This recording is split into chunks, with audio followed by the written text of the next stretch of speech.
Rasulillah walhamdulillah wala haula wala quwwata illa billahil aliyyil azim.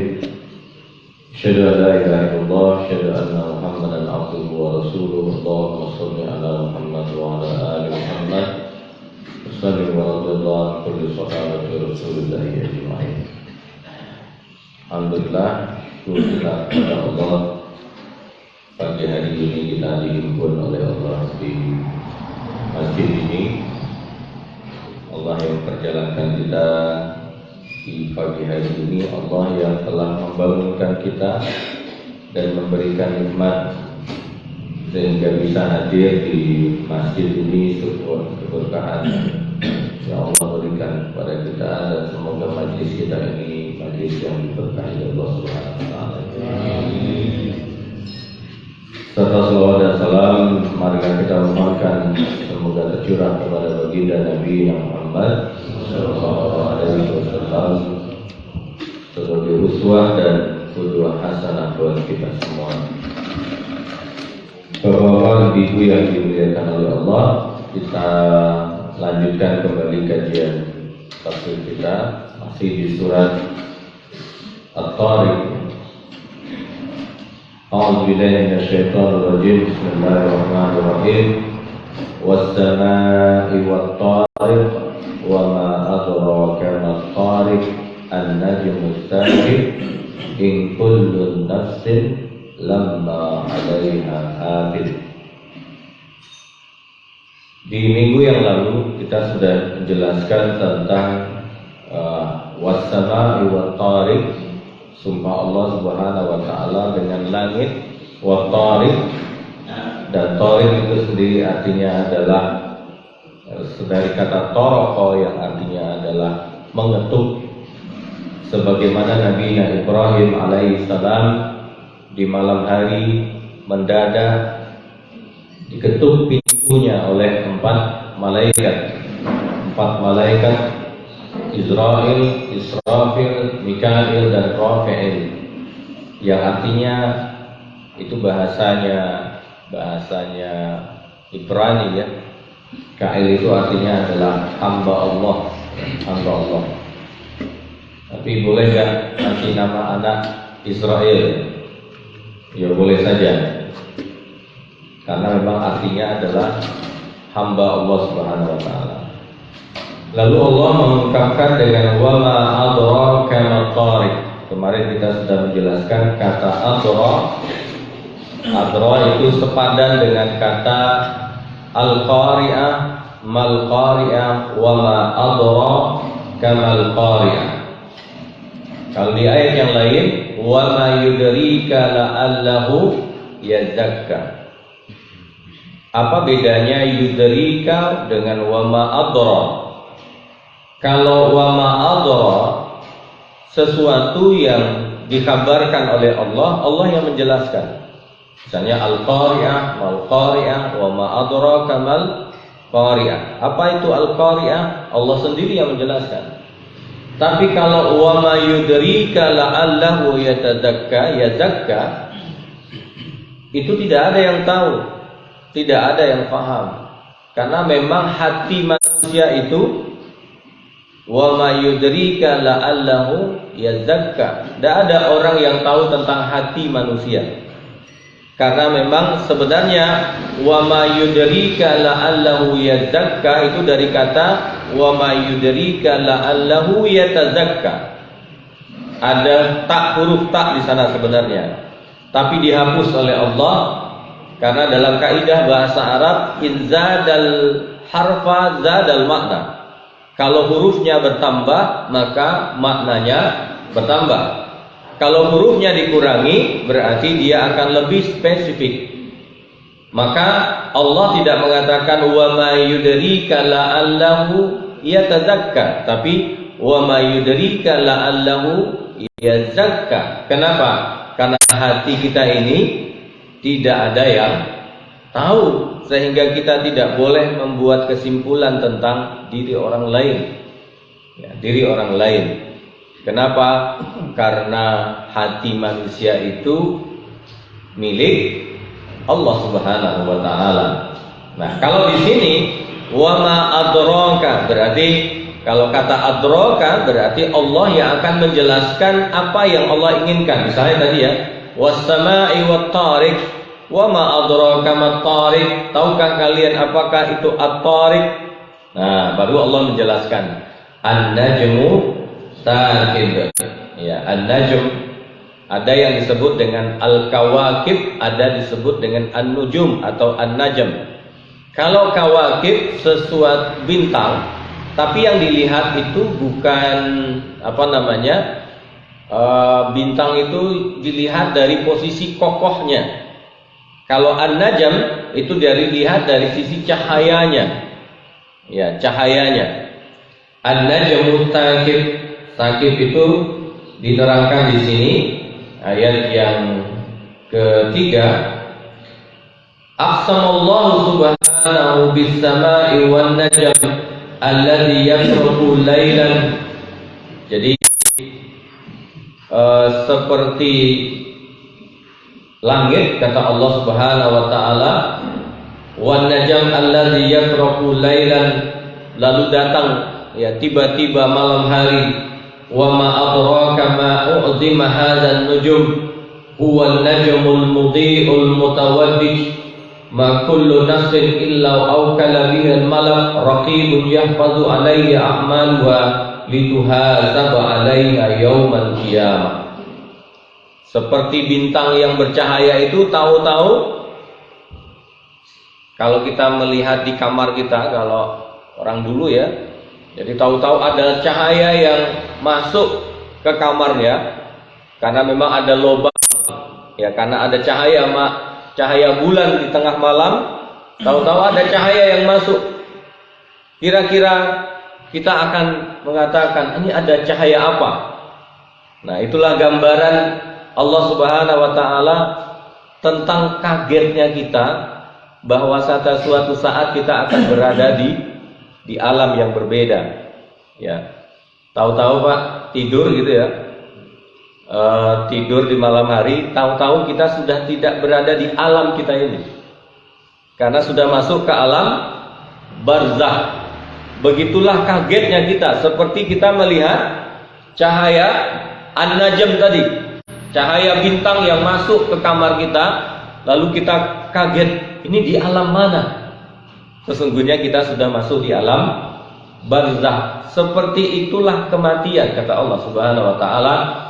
Maka Allah mengatakan, in kullu nafsin lamma 'alaiha hafiz. Tahu-tahu ada kan di samping kita ini malaikat apa namanya? Disebut dengan Malikul Raqib yahfazu 'alaiha a'maluha. Ada malaikat yang mencatat semua amal kita. Semua amal kita. Jadi lituhasab 'alaiha yaumal qiyamah, dan semua amal itu akan dihisab nanti di yaumil akhir kelak. Dan Allah mengingatkan bahwasanya kematian itu mendadak. Ya, tidak ada yang tahu Pak kecuali Nabi ya. Kalau Nabi ditawarkan, karena kita bukan Nabi, nggak ditawarin Pak. Tahu-tahu yo pas di kampus, apa ya lagi di masjid, apalagi sujud.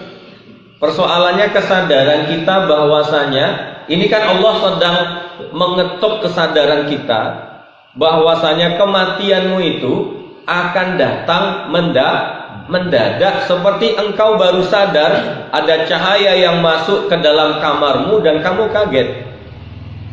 Dan kata Allah, in kullu nafsin lamma 'alaiha hafiz. Yang perlu kita ingat kata Allah Subhanahu wa taala, semua tingkah kita dalam pengawasan malaikat raqib. Ada malaikat yang disebut dengan malaikat raqib, yahfazu 'alaiha a'maluha, yang akan menjaga, mencatat amal-amal kita. Makanya kalau kita diberikan kesehatan, masih bisa sempat diberikan kesehatan, itu memanfaatkannya dengan sebaik-baiknya. Nah, kemarin kita sedikit menyampaikan bahwa bagaimana Nabi Ibrahim alaihi salam memandang, ya seperti hal ini ya, memandang tamunya. Karena bagi Nabi Ibrahim, tamu itu adalah cara dia menyempurnakan agamanya. Man kana yu'minu billah wal yawmil akhir falyukrim dhaifahu. Siapa yang beriman. Nah, kesempurnaan iman itu menurut Ibrahim adalah kesempurnaan iman. Menyambut tamu itu adalah kesempurnaan iman. Makanya kemarin kita jelaskan ada tamunya Nabi Ibrahim alaihi salam di malam hari, mendadak. Ya, 4 orang malaikat tadi ya. 4 orang malaikat ini datang, toroko, mengetuk pintu Nabi Ibrahim alaihi salam. Jadi disebutkan hal ataka haditsud dhaifi Ibrahim mukramin. Telah datang kepada Nabi Ibrahim tamunya Nabi Ibrahim alaihi salam mukramin. Mereka adalah orang-orang yang mulia. Maksudnya itu adalah malaikat. Di tengah hari, tengah malam mengetok pintu, tapi dengan senang hati Nabi Ibrahim alaihissalam membukakan pintu. Digambarkan oleh Allah, izdakhalu alaihi faqalu salama. Ketika dia masuk mengucapkan salam, qala salamun qaumun munkarun. Jadi mengucapkan salam tamunya tadi. Jadi bentuknya salam ini adalah bentuk kondisi hal, nama dalam bahasa Arab. Tapi jawaban Nabi Ibrahim kalau mengucapkan salam, waalaikumsalam. Tapi Nabi Ibrahim dirubah, Pak. Salamun, bukan salaman. Salamun bentuk ismun, artinya tetap. Jadi Nabi Ibrahim malah memberikan doa yang artinya sawabit, tetap. Untuk siapa? Untuk tamunya itu. Karena Nabi Ibrahim memahami, melihat tamu itu bagian dari kesempurnaan imannya kepada Allah Subhanahu wa taala. Qala salamun qaumun munkirun. Dengan datang tamu enggak dikenal. Munkarun itu nakiroh. Nakiroh itu tidak dikenal. Kalau dalam bahasa Arab ada ma'rifah, ada nakiroh. Nakiroh itu tamu yang enggak dikenal datang di tengah malam. Dibuka oleh Nabi Ibrahim alaihissalam pintunya dengan senang hati. Lalu Nabi Ibrahim digambarkan oleh Allah. Coba jangan bayangkan. Bicara tamu ini ada di 3 ayat di dalam Al-Quran ini tentang Nabi Ibrahim alaihissalam. Artinya bahwa perkara menyambut tamu itu adalah perkara iman. Perkara iman. Artinya Allah Subhanahu wa taala ingin memberikan pelajaran kepada kita bahwa man kana yu'minu billahi wal yaumil akhir falyukrim dhaifahu itu adalah bagian yang menyempurnakan keimanan. Sehingga ketika kita melihat tamu, sebenarnya kita sedang memposisikan keimanan kita di hadapan Allah Subhanahu wa taala. Maka Allah menggambarkan itu detail, Pak. Apa kata Allah? Faragha ila ahlihi faja'a bi'ijlin samin. Dia datang ke tempat istrinya ketika itu sedang berada di rumah Sarah. Ya, Sarah ini kan mandul, Pak. Tua, mandul, tidak punya anak. Ya, lalu datang kepada keluarganya. Lalu faja'a bi'ijlin samin. Lalu datang dengan samin itu apa? Samin itu minyak ya. Minyak samin. Ya, samin itu dalam bahasa lain orang yang gemuk itu samin. Karena minyaknya banyak, minyaknya itu ya lemaknya itu. Jadi as-samin datang dengan makanan faja'a. Dan Allah menggambarkan ketika dia menyodorkan makanan itu, Allah menggunakan kata ja'a, sesuatu yang luar biasa. Kalau ata itu kan hanya datang biasa saja. Tapi ja'a idza ja'a nasrullahi wal fath, dipandang oleh Allah orang yang menyediakan makanan buat tamunya itu sesuatu yang sangat luar biasa di mata Allah Subhanahu wa taala. Maka Allah menggambarkan faja'a bi'ijlin saminin faqarrabahu ilaihim. Tidak hanya datang memberikan makanan, tapi disodorkan, Pak. Faqarraba artinya didekatkan. Biasanya kalau kita bertamu, kalau makanannya agak enak, agak jauh itu kan agak sungkan. Apalagi datang ke rumah rektor gitu kan. Kayaknya yang enak sebelah sana, tapi kok kejauhan gitu ya. Nah, tamu yang baik itu diambil yang enak, disodorin. Nah, faqarrabahu, didekatkan. Nah, didekatkan. Monggo. Ya, kalau santri datang ke ustadznya, saya dulu kan pernah gitu ya, datang ke Pak Yai, kayaknya yang enak sebelah sana gitu ya, tapi kejauhan gitu ya, gimana cara ngambilnya gitu kan? Tapi kalau ahlul bait yang bagus itu kan dia nyodorkan, nah, diambilkan, ayo diambil. Karena ada ngejaim gitu kan, jaim nggak diambil, mau pulang baru diambil semua. Allah menggambarkan perilaku Nabi Ibrahim alaihissalam. Maka Nabi Ibrahim ini nabi yang luar biasa, maka disebut Khalilullah. Hanya dua nabi Khalilullah, Nabi Ibrahim dan Nabi Muhammad sallallahu alaihi wa qarrabahu ilaihim. Qala hal ta'kulun. Didekatkan, lalu mereka ini ditanya oleh Nabi Ibrahim, kalian tidak mau makan? Mau malaikat? Malaikat kan tidak makan ini, nggak makan bawang gitu ya. Jadi malaikat itu tidak suka bawang, Pak. Nah, jadi pernah Nabi Shallallahu Alaihi Wasallam berada di Madinah di awal-awal masuk kota Madinah. Itu kan di rumahnya sahabat ini menyediakan makanan dan itu ada bawangnya. Dan malaikat tidak mau dekat-dekat. Maka hati-hati makan bawang. Tapi pikir-pikir, ya kalau malaikat Israel ya ropopo katanya. Ya kalau makan Israel mungkin ya tidak ada masalah lagi, ya bawang apapun oke lah gitu kan. Karena memang perintah prosesi penjemputan gitu ya. Allah ta'kulun, kata Nabi Ibrahim, tidakkah engkau kalian ini makan? Mau malaikat ngomong nggak makan gitu ya. Lalu apa sikap Nabi Ibrahim? Nah, tradisi orang Arab, Pak. Kalau ada tamu datang ke rumah, disediakan makan, dia tidak makan, berarti ada sesuatu, Pak. Orang Arab itu gentleman, bukan seperti kita. Jadi kalau ada musuh, dia mau membunuh musuhnya itu, dia datang bertamu, Pak. Jadi gitu. Kalau kita kan punya musuh, yo nembaknya lewat santet gitu ya. Ini enggak, kalau dia punya musuh, dia datang, itu orang musuh itu datang bertamu, disediakan tamunya makan seperti ini lalu tidak mau makan, berarti itu sedang mencari perkara, Pak. Sebenarnya Nabi Ibrahim digambarkan oleh Allah takut, Pak. Makanya Allah mengatakan fa'aujasa minhum khifa. Tapi disembunyikan rasa takut itu untuk memuliakan tamu, karena Nabi Ibrahim tidak tahu bagaimana hatinya tamunya itu. Tapi karena gelagatnya tidak mau makan, berarti kan sedang cari perkara, kan begitu. Nabi Ibrahim itu menyembunyikan sambil senyum gitu, tapi takut gitu. Fa'aujasa minhum khifa. Apa katanya? Qalu la takhaf. Karena malaikat kan tahu hatinya Nabi Ibrahim. Jangan takut Ibrahim. Ini bukan perkara apa-apa. Mau sampean aku loh nggak makan terong gitu ya. Mau disodorin kambing lagi gitu ya. La takhaf.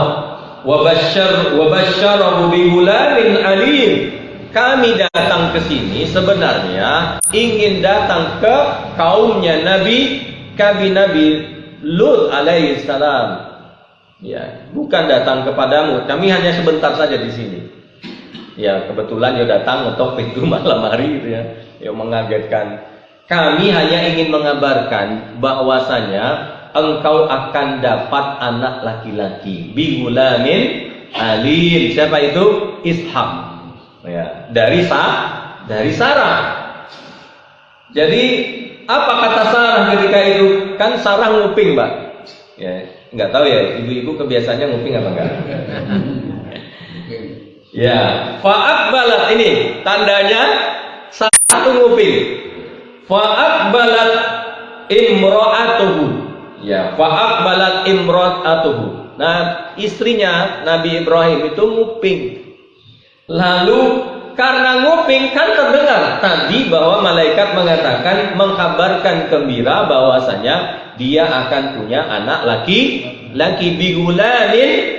bigulamin alim, yang alim Ishak itu. Lalu apa kata Sarah? Fi surratin, dia berteriak, gitu. Apa benar gitu ya? Aku ini kan sudah tua, gitu ya.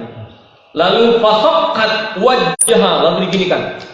Karena sudah tua mengkerut gitu ya. Aku sadar pora ya. Nah, gitu digini-ginikan sama Sarah wajahnya ini. Benar ini berita benaran apa enggak gitu ya? Digini-ginikan fasaqat wajhah wa qalat ajuzun akim. Lalu dia mengatakan, aku ini kan sudah tua dan sudah mandul. Lalu ada malaikat, ada orang yang mengatakan bahwa aku akan punya anak. Ya. Insyaallah, Pak. Jadi iman itu memang harus kita letakkan jauh di akal sehat kita. Kenapa, Kak? Akal sehat itu kan mengatakan orang udah tua mandul kan tidak punya anak.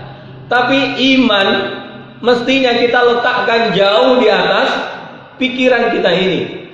Sehingga apa? Sehingga kita melangkah bukan hanya persoalan akal, tetapi karena iman kita kepada Allah Subhanahu wa ta'ala. Maka itulah at-thariq. Kenapa? Karena persiapan in kullu nafsin lamma 'alaihal hafid harus kita jalani, bahwasanya malaikat itu mengawasi semua amal kita. Dan Nabi Ibrahim menunjukkan amal terbaiknya di hadapan Allah Subhanahu wa ta'ala, menyambut tamu di tengah malam, dipotongkan kambing, disodorkan dengan cara yang terbaik, ada rasa takut, setelah itu disembunyikan rasa takut itu oleh Nabi Ibrahim. Masya Allah, Nabi Ibrahim alaihissalam. Kira-kira kalau kita punya tamu seperti ini di tengah malam ini, sama nggak perlakuan kita kepada Nabi Ibrahim? Wong setengah jam di rumah itu rasanya, aduh ini kapan pulangnya ini? Apalagi datangnya pas maghrib. Ini datang tamu maghrib, apa yang nggak ngerti ya? Apalagi duduknya agak lama gitu ya. Apalagi salah sodor, disediain kopi panas gitu kan? Akhirnya agak lama. Maka itulah ujian iman, Pak. Itulah ujian iman. Fal yanzuril insanu mimma khuliq. Maka lihatlah, kata Allah. Nazar itu artinya melihat secara analisa. Jadi menganalisis. Oh, fal yanzur. Kalau kita melihat sesuatu, kita amati dalam-dalam, itu namanya fal yanzur. Menganalisa. Oh, apa ya? Kok bisa begini ya? Ya. Kenapa ya utang Indonesia satu hari 3 triliun ya? Gitu ya. Kenapa ya? Ini biaya haji sudah sampai 69 juta ya. Itu kan namanya mengamati. Fal yanzuril insan. Insan itu manusia yang dari kata anas. Anas itu sebenarnya adalah cahaya. Jadi manusia itu Allah berikan memang kemampuan untuk menganalisa seperti cahaya itu. Nah, fal yanzuril insanu mimma khuliq. Sebenarnya mimma ini pakai alif, Pak. Tapi Allah buang. Ya Allah yang punya gitu ya. Mestinya begini, fal yanzuril insanu mimma.